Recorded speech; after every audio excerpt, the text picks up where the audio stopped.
توقعات أحوال الطقس لغد الاثنين. المديرية العامة للأرصاد الجوية تتوقع ارتفاعاً في درجات الحرارة خلال النهار شرق البلاد، مع سحب منخفضة مصحوبة بأمطار خفيفة.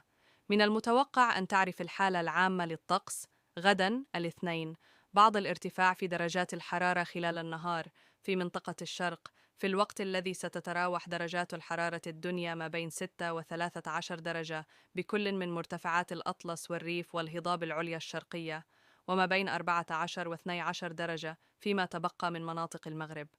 أمطار خفيفة، ومن المنتظر أن تتميز الحالة الجوية عامة بطقس حار جنوب الأقاليم الصحراوية للمغرب، كما سيلاحظ تشكل سحب منخفضة كثيفة خلال الليل والصباح بالقرب من سواحل المحيط الأطلسي، حيث ستكون مصحوبة بكتل ضبابية أو بأمطار جد خفيفة ومحلية حسب توقعات المديرية العامة للأرصاد الجوية. وسيكون البحر هادئاً إلى قليل الهيجان بالواجهة المتوسطية، وقليل الهيجان بالبوغاز وعلى طول الساحل الأطلسي حسب المديرية العامة للأرصاد الجوية.